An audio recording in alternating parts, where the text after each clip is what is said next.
NXT took over Orlando. It was finally home and had come full circle after multiple takeovers being in, after so long being not doing a takeover at, the Full Sail University. It's finally returned to Florida in Orlando, and what was the arena again? Amway Center in Orlando, Florida. And I was also surprised that they advertised a video game. Like, I haven't heard of them advertise a third-party video game in years. Like, yeah, I just thought that was a nice touch to the sponsors. But, yeah, let's get right into it. Sanity, led by Eric Young, faced off Ty Dillinger, Roderick Strong, and Kansas Ono. Originally, it was supposed to be No Way Jose. However, at WrestleMania Access earlier in the day, he was attacked, and they had rendered him unable to compete. So Kansas Ono was the replacement. And I gotta be honest, and also Ruby Riott. I gotta be honest, when I heard Chris Hero was coming back, because I can't take that name Kansas Ono. Like, I could take Kansas, but oh no. That just sounds weird for me.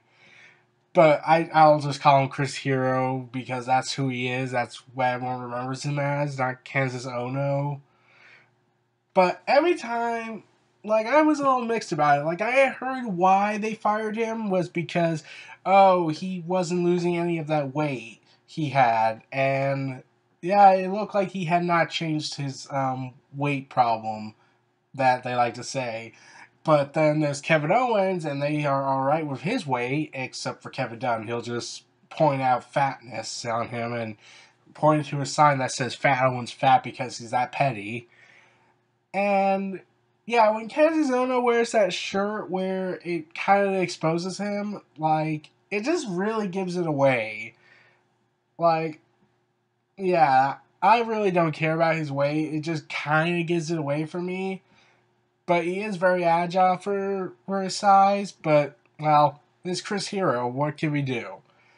Yeah, Sanity has not.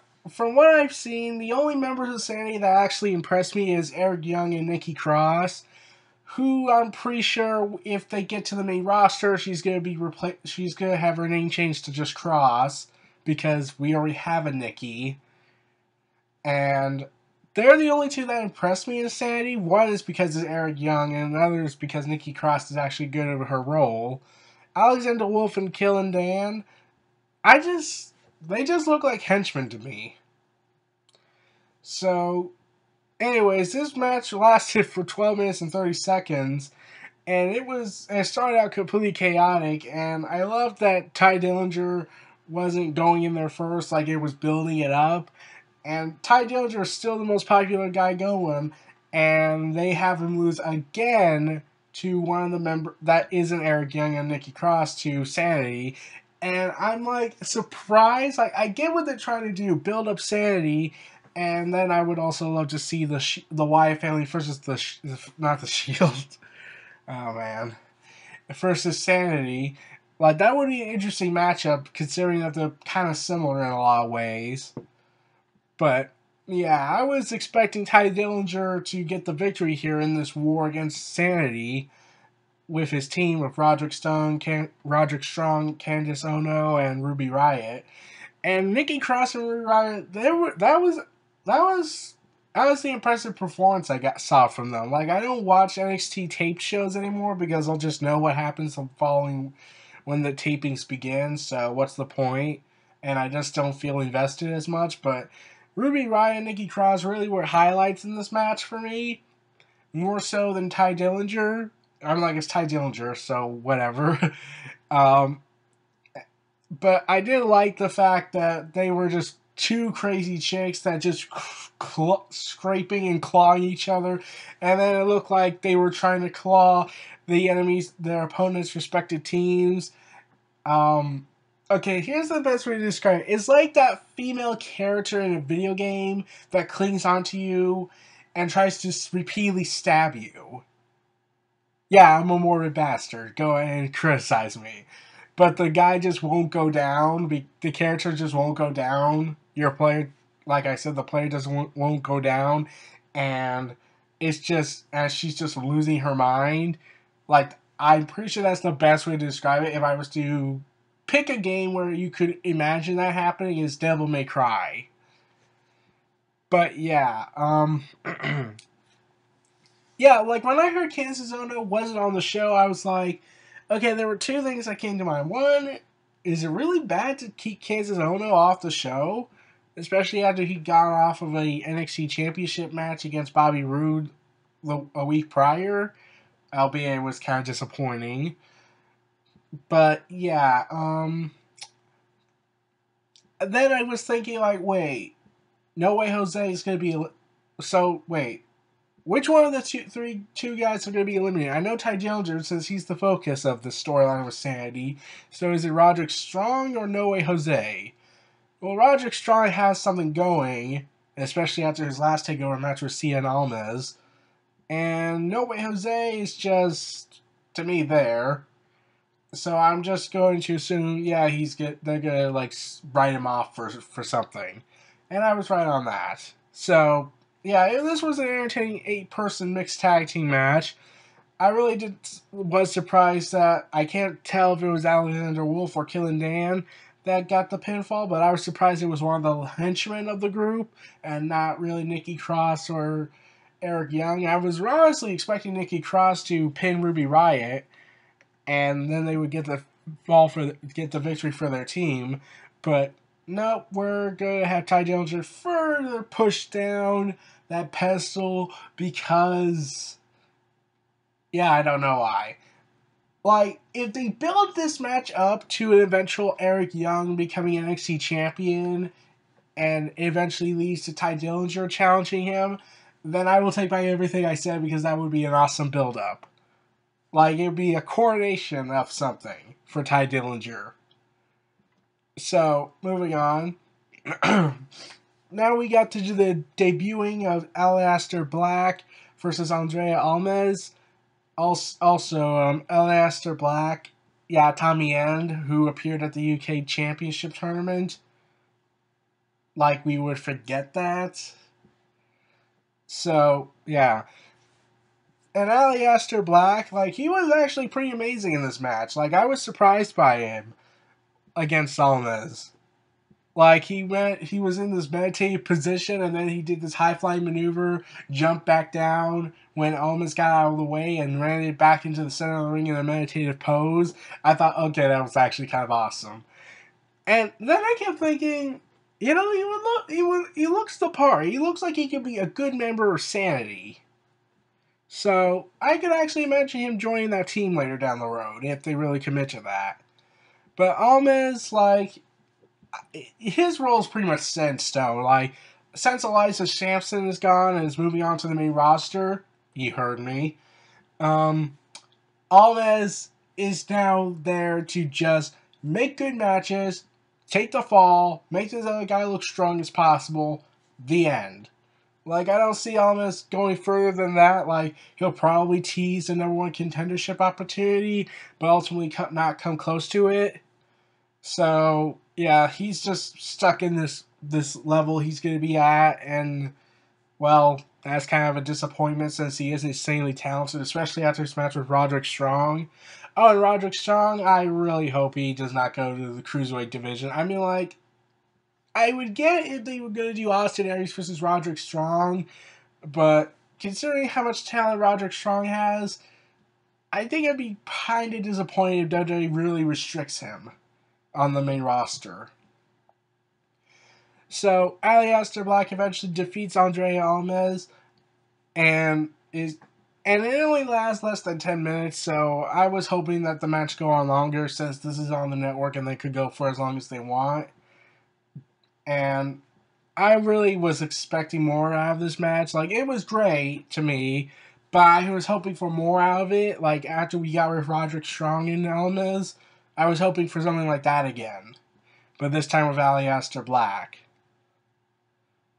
Or Aleister Black. I'll just say Tommy End. So, yeah, that ends that matchup. And now we get to a match that many people say stole the show, but until the main event, that I'm pretty sure stole the show for a bit, until the main event. The Authors of Pain versus DIY versus the Revival in a triple threat elimination tag team match. And when I first heard this, I was like, show's over. We got the main event here. Show's over, people. Show is over. Shinsuke Nakamura, Bobby Roode, I know you have a rematch coming up.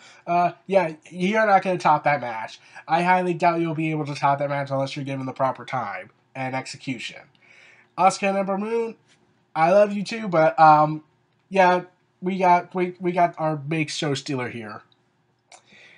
Yeah. I was thinking, like, if I was management, I would be saying the same. I'd be saying that. So, yeah, the Authors of Pain had to contend against DIY and the Revival for the NXT Tag Team Championships. And I'll get to a certain thing in a moment, but let me just say, I like the designs, but I'm a little concerned about something there. So, the Revival and DIY teamed up for once against the Authors of Pain because they know you gotta take out the Authors of Pain. However, that lasted for 3 minutes, maybe 2, and they set up a table, which I knew, yep, that's gonna be a plot point. And boy, was it awesome. Like, it took the combined efforts of the Revival and DIY to take out, I can't remember which guy because they look the same to me. It's the situation with the Usos. They just look too, since the Usos are actually twins, it makes that difficult. But with the Authors of Pain, they just look too similar. So, yeah.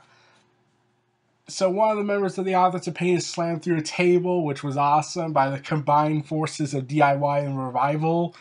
And then it came down to one of the Authors of Pain surrounded by 4 members, and it was like, oh wow, the faces are teaming up with the heels to go after a single guy? Wow, that's pretty heelish. It's almost like NXT has balls or something.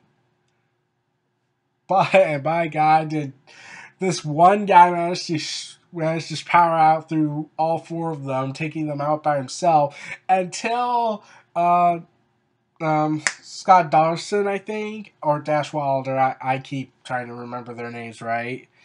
Heck, I even get Johnny Gargano and Tommaso Ciampa wrong. Like, I thought the bearded one was was Johnny Gargano, and the other guy was Tommaso Ciampa.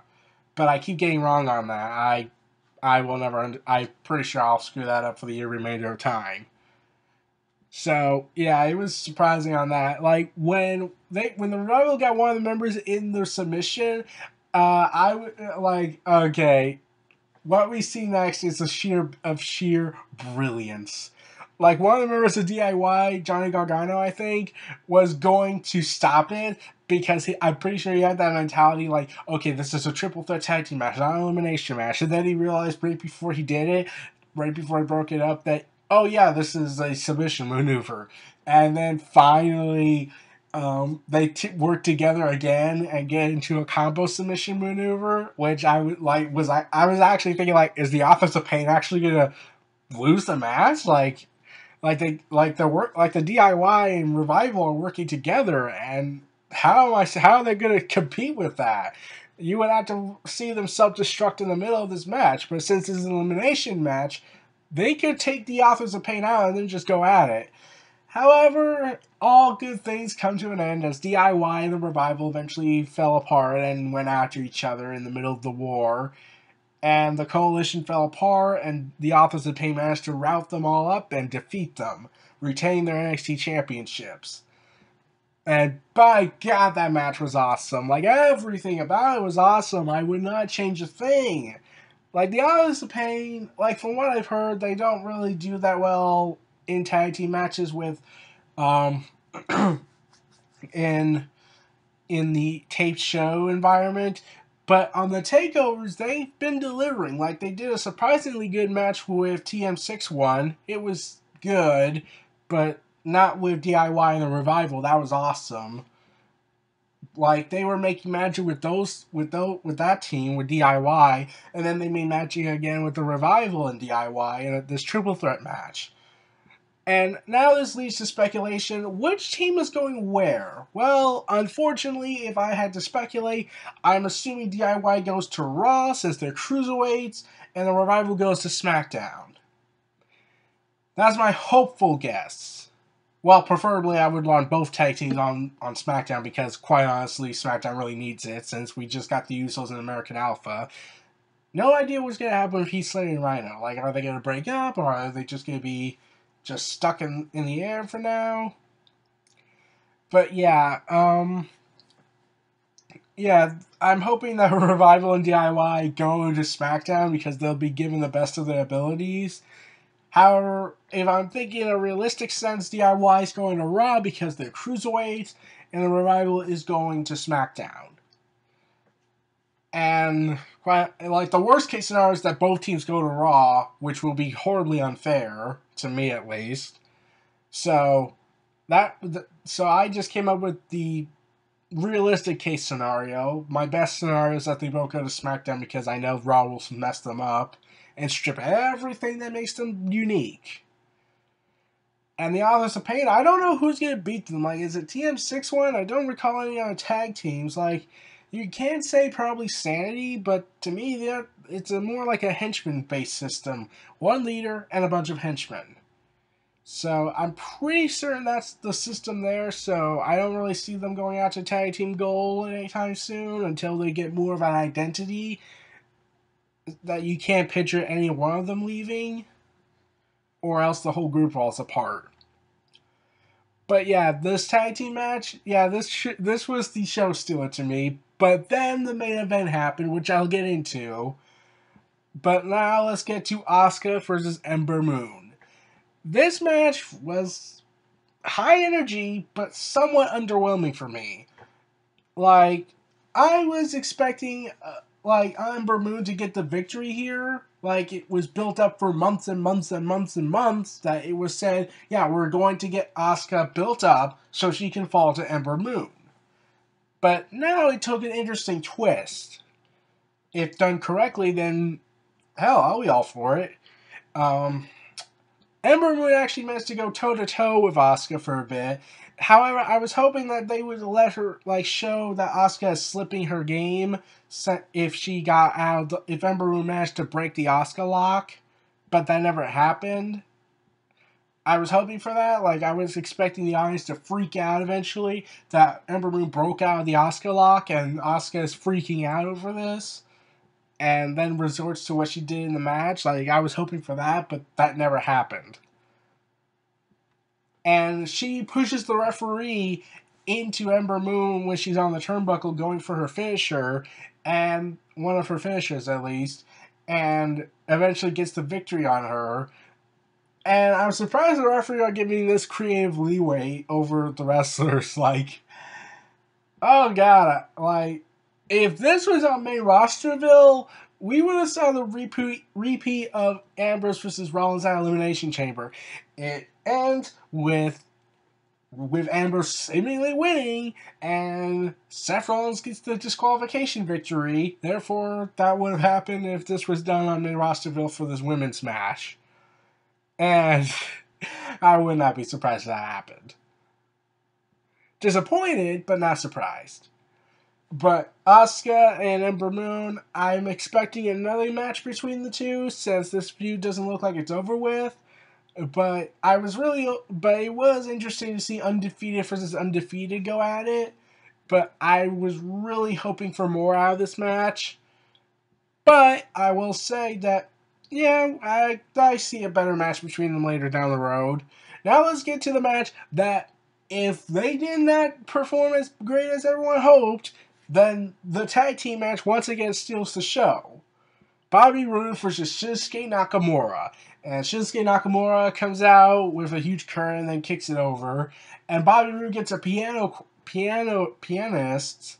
I'm pretty sure I butchered that, but a piano player, two piano players to play the pianos to start out his entrance. And I was like, spare no expense. That's they're not sparing any expense on any of. They're not sparing any expense on this. They're going to give Bobby Roode a WrestleMania-worthy entrance, and I'm thinking, please, oh wrestling gods, possibly JBL, since he calls himself a wrestling god back then. Please Do an awesome entrance for Bobby Roode at WrestleMania when it eventually happens, because I'm pretty sure they wouldn't just ruin all that opportunity. Like, this would be magic coming true. Like, we got Daniel Bryan's yeses in the main event, and that was magic.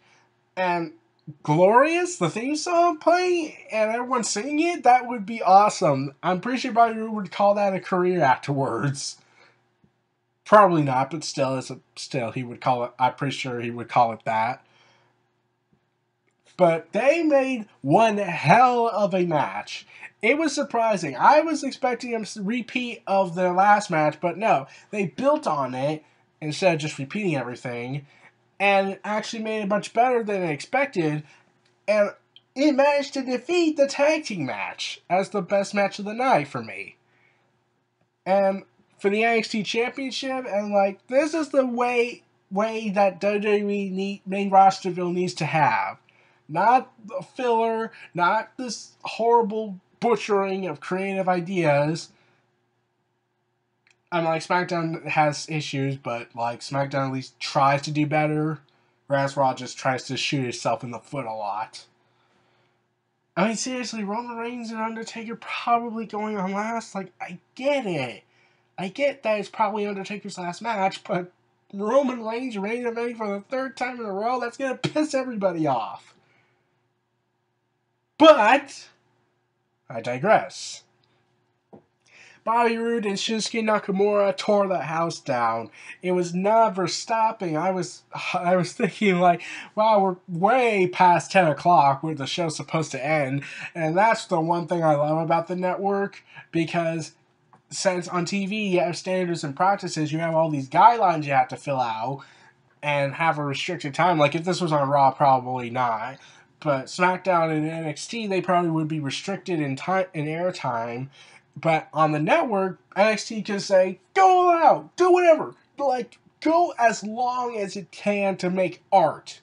We're giving you unlimited time. This is your time, not ours. So yeah, that's the beauty of the WWE Network. And if we did not have the network and NXT was just a developmental center that had a TV deal, we'd be seeing a lot more restrictions and Vince McMahon butchering everything. And Kevin Dunn.